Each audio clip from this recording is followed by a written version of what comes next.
Hi there, and welcome to the latest episode of Quakerly Conversations. My name is Will Overholt, Assistant Director of Alumni and Parent Engagement today. On today's episode, we have an absolute cornerstone at Wilmington College. We have Becky Haines. Becky Haines is here. We were able to get her over the summer while a lot of stuff is going on here in the Boyd Cultural Arts Center, but we were able to get her for a period of the time today, so we are incredibly thankful for you to be here. Thank you so much. I am the cornerstone, and you've put me in the corner. Yeah, yep, absolutely. Absolutely. Very fitting. Well, again, thank you so much for taking the time to be with us today. Today is one of those days where it's the summer. We're thinking about some things that are going on campus, some things that aren't going on campus, but we wanted to get in here and talk to you just to learn about your role on campus, what you've been doing all these years, and some of the exciting upcoming stuff coming to Wilmington College.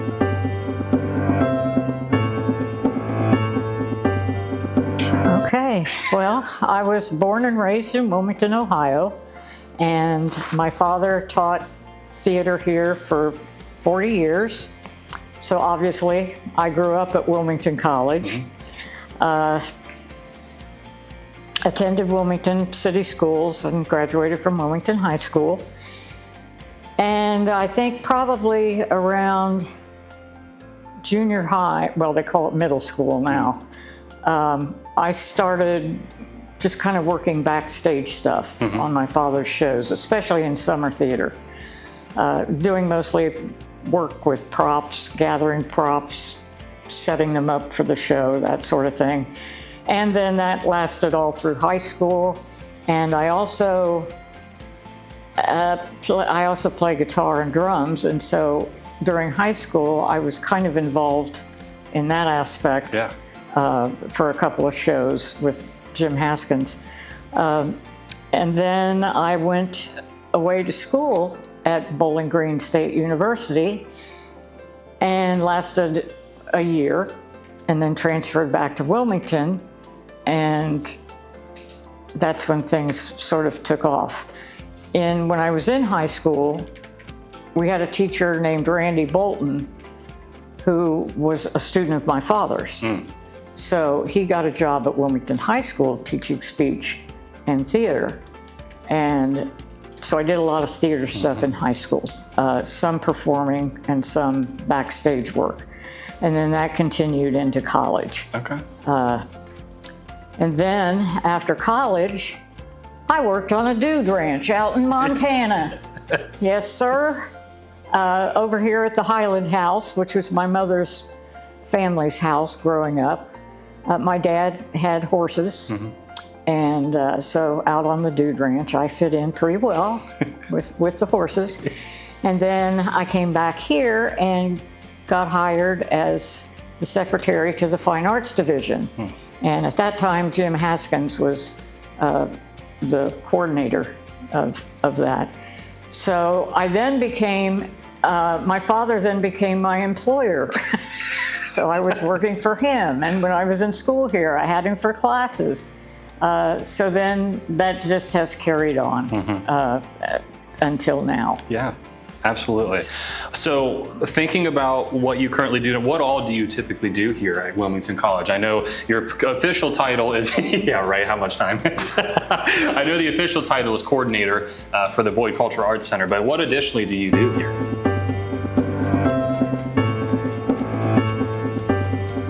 Well, that kind of goes back. I started out as the secretary, and then eventually I started doing adjunct teaching in stagecraft and stage management. And then when Lois Hoke retired, well, even before she retired, I should go back even further. That's fine. Summer theater. Yeah. My husband, Stephen Haines, who also went to school here and went to Wilmington High, long relationship. Excuse me, I ramble. That's okay, that's what we're doing. So after we graduated, or almost graduated, we started summer theater back up because my father had done it earlier. And along with David Resk, who some of you probably know. Yeah, absolutely. Ann Carr, Doug Hinckley, John Barrowman, we started summer theater again. So in summer theater, eventually I took over lighting design for that. And when Lois Hoke retired, I took over lighting design for theater department, some theater department shows, especially the musicals. Okay, so I was doing that. And then thrown into that mix was also running sound for all the musicals and stuff. And then we hit renovating this, the Boyd Auditorium, quote unquote.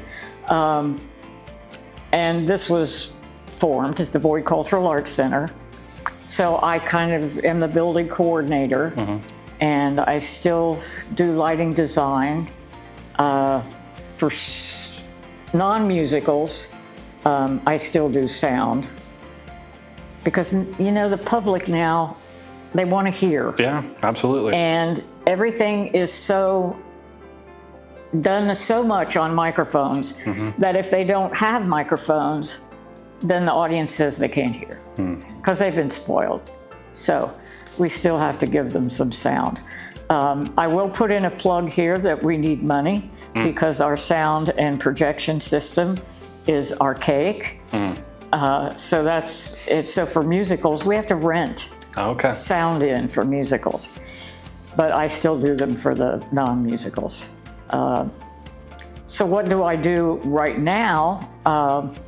We have hired somebody to replace Lois Hoke. So I don't have to teach stagecraft anymore. I was even having to teach lighting design at one point. I remember you. I think you came and taught one of my classes as a student. I remember that. Yeah.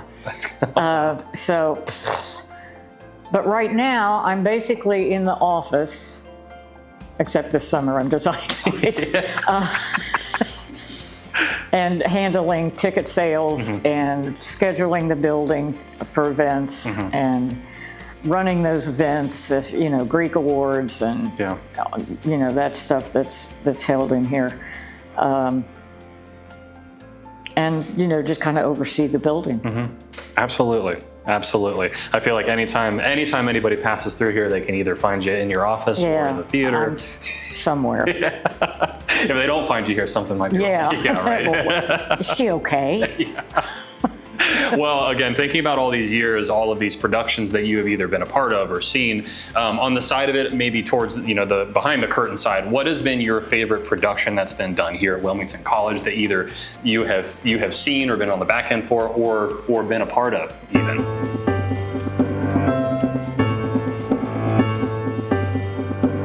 Well, in the summer, I always stage manage shows too. This summer we have somebody else, thank you, who's stage managing. I would have to say Jesus Christ Superstar is one of my favorites. Okay. Oh, well, I'm naming all summer shows. Parade is a favorite. During the school year, ooh, that's a tough one. When you do this many shows, it's kind of like... For sure. Now I'm trying to think, what all have I worked on? They're probably more recent. Superstar was in the early 80s.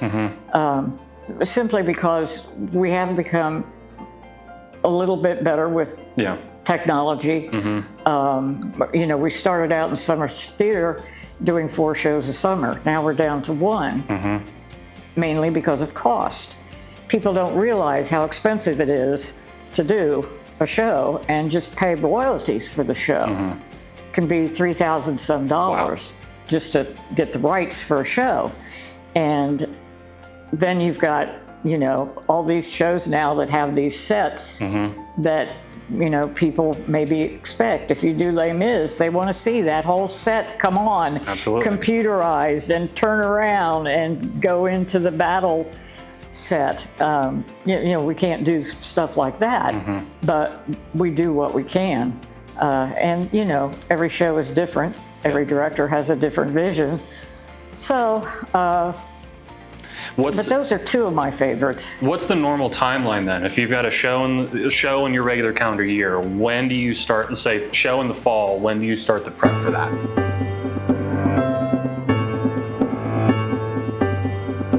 The auditions are usually in September, early September. And then we start rehearsals that usually are 5 nights a week, Sunday through Thursday. Wow. Every night.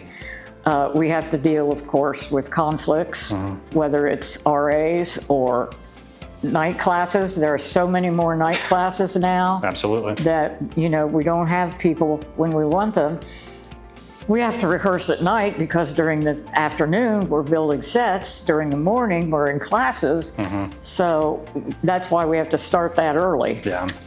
And then the production is usually the weekend before Thanksgiving. Okay. So that's putting up then also with conflicts of other people using the theater that they have to do. Maybe it's a Title IX thing for the freshmen or whatever. In the summer we have auditions in May. And then we start rehearsals around the 1st of June, and it's a much shorter rehearsal period. Absolutely. And then we go up in mid-July. And the same in the school year. The winter show it's at the end of February, so we have to start early in January. Yada, yada, yada. So that's kind of it. Yeah. Full calendar year though. Yes, it is. Absolutely. I wanted to ask a question that kind of came up to my mind as you were talking about set design. I was thinking about a show that was done when I was a student, Avenue Q. Oh, yes. And I wanted to ask about that one specifically because, again, a lot of puppetry happening in that one. Can you talk a little bit about what kind of went into that? How does that process even really work, truthfully, when a show comes in?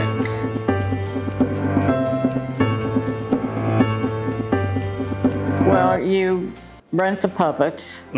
And again, it's just like a regular show, except and this is part of educational theater. Absolutely. These students got to work with their puppets, and they really loved it. And it was an experience for them. It's like you may not want to go see Shakespeare, but we need to give our students the opportunity to do a Shakespeare show. And we did 12th Night a couple years ago. But the puppets were so fun. Just a fun, unique thing. Yeah, they became one with their puppet. Absolutely. Yeah. I love that. Well, I mentioned before we started the podcast that there was a submitted question that somebody had submitted. So I wanted to ask this question, and then I have a follow-up question to follow that. So if it doesn't land, we'll cut it. But what was the last show that you were in that you can remember? Whether it be summer theater or anything outside of that. It was during the school year, and it was the 5th of July. That was the name of the show, 5th of July. And I was Aunt somebody. Okay. It was a fairly large part, but yes. Let me see. I think that's the last one. Okay. The follow-up question to that was that the last time that you've worn a skirt?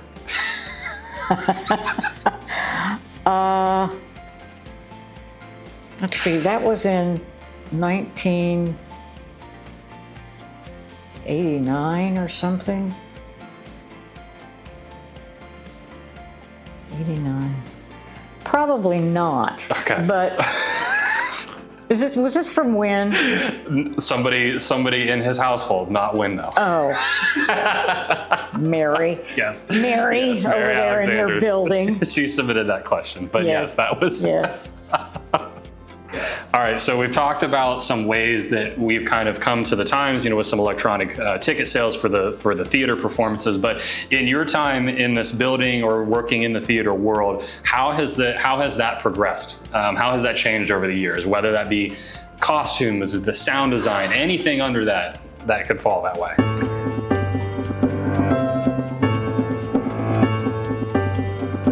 Well, costumes, that's, if we wanted to do the Lion King, you know, those costumes were amazing. When we did Children of Eden, which is another favorite show of mine, summer theater, we sort of did that because they had the parade of the animals coming in for Noah's Ark, and we sort of did that. We had somebody come in who made some stuff. Costuming, it depends on the show. You know, right now, sometimes Shakespeare is done in the 1930s. You know, the director wants to update it. But costuming, that's going to depend on what the show calls for, okay? But over the years, you know, with the creation process and creating the costumes, that has greatly changed. Costume shops, you know, for universities and stuff, and of course professional theater.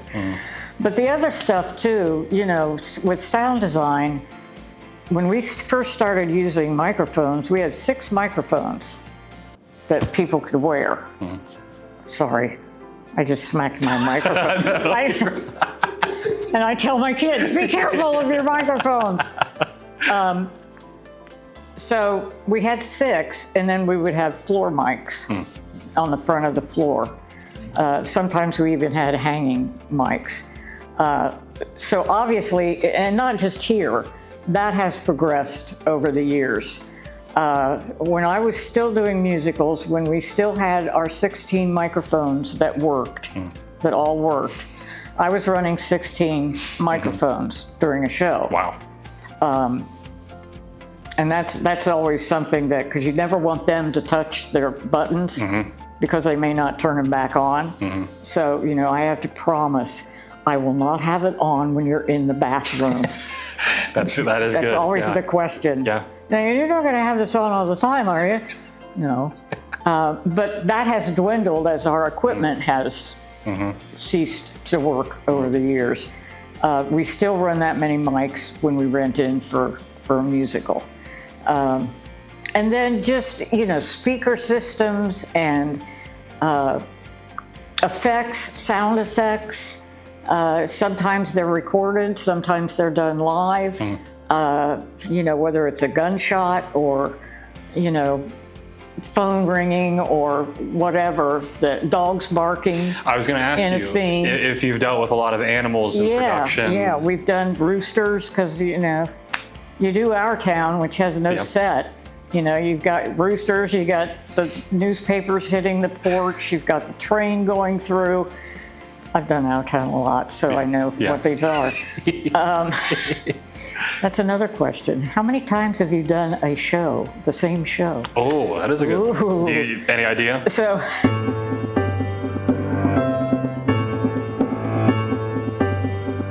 well, yeah, there's some musicals I've done, like Guys and Dolls, I've done like 5 times. You know, so not all in the same place, but in different venues. So that has changed immensely over the years. And then, of course, set design. We got computers, you know? You got computers. And so what you can do with computers, like Les Mis, moving a whole set, and it's something that we are not into, obviously. Your stage space has a lot to do with what you're doing, and the show itself has a lot to do with it, and the director's vision. But just the computers, we did get a new light board. Awesome, nice. In the past year, so that's made things a lot easier. It was a computerized board before, but this is a new one, which will be outdated next year probably. And computers for sound. We're always analog systems. Now we've gone to digital sound systems, which we were going to do, but then COVID hit. And the company, one of our alums, Evan Williams, they were going to do it for us. But COVID hit, we had to recover, their business had to recover. And so we've just kind of started up talks again. But again, it's going to take beaucoup money. beaucoup, a lot of money. So in those aspects, and scenery, you look at the scenery on Broadway, you know, even if it doesn't move, it's getting pretty. Yeah. Speaking of Broadway or some of the bigger scaled, what has been your favorite venue to go watch a show at? Or is there a favorite one that you can think of that you've gone to see a show that has come to mind?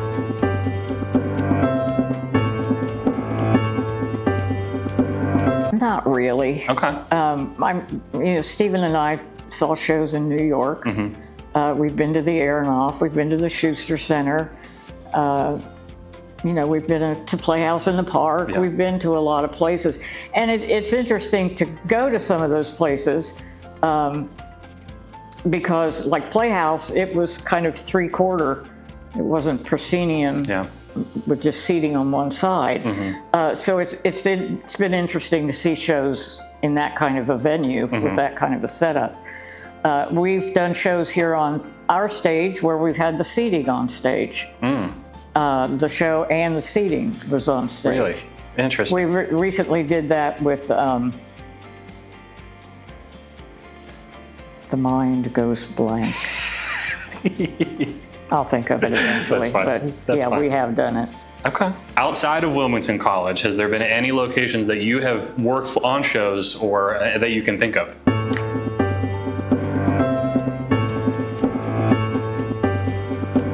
I designed lights for Follies, a musical that was done at Clark State at Kuss Auditorium over there, and it was directed by one of our former theater students, Dan Hunt. And no, actually, it was directed by Stephen. Stephen was in Sweeney Todd over there that I stage managed, and Dan directed that one. And then for the Wilmington High School theater program, which he started in the late 70s, we ran that, well, he ran it up until the late 2000, well, around 2007, maybe. Then I continued on doing lights and sound for those shows until probably around COVID. Okay. Yeah. Wow. So there's been other spots that I've done. Okay. You've talked about some of the talented people that have come through Wilmington College. There have been some very notable alumni that have come through Wilmington College, either through some of the later years or through the years through your dad. Any names that come to mind that you can think of?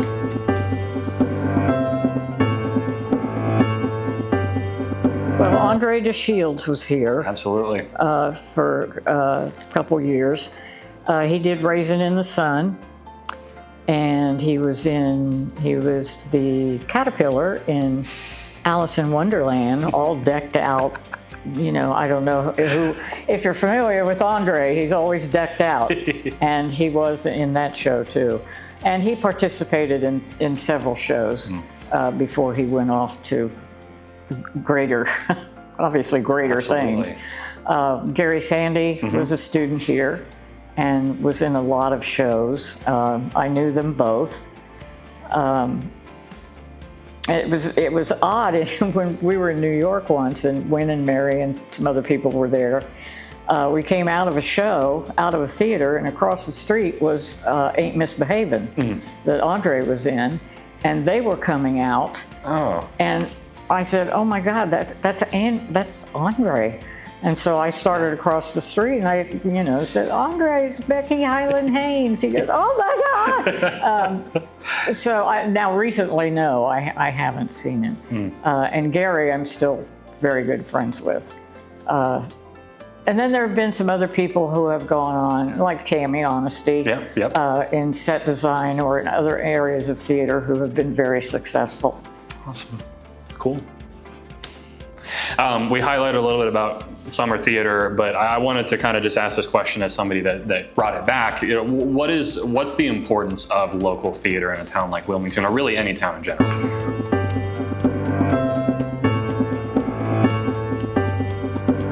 With Wilmington, we've been lucky because Dad sort of started it all back in the 50s and 60s.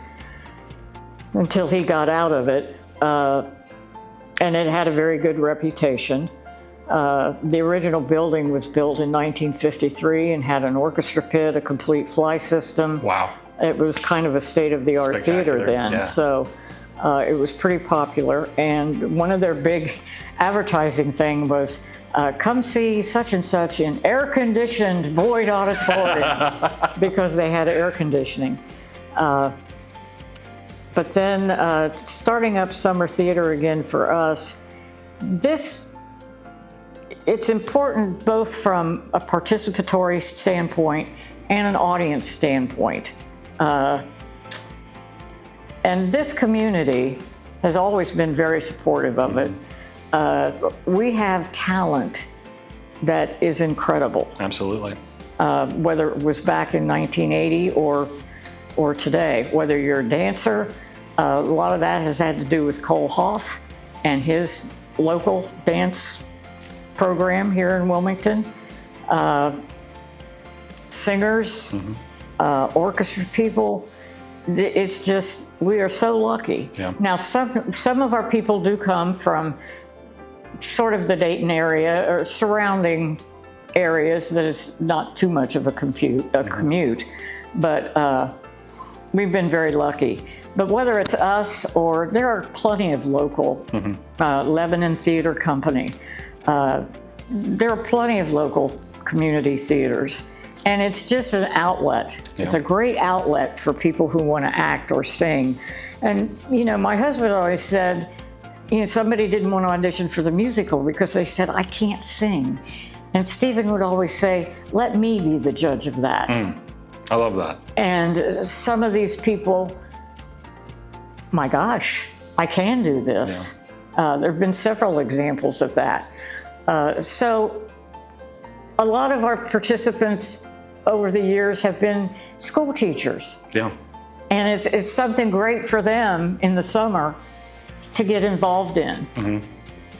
So it's important all the way around. I love that. Even on the set design piece too, because I remember as a student, I took theater practicum and worked with you on building, I think it was Heather's maybe at the time. Totally different world, but a super big appreciation for what gets done. Because it was, we walked in, the stage was empty, and then 3 months later we had that thing ready to go, which is just spectacular. And then you write a reaction paper on how it happened. And how it all came together in performance. So.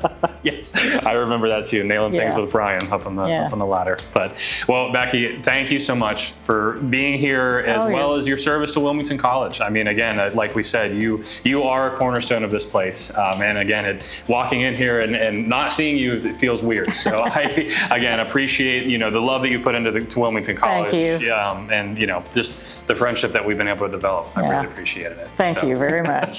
Absolutely. We will see you next time. Thank you.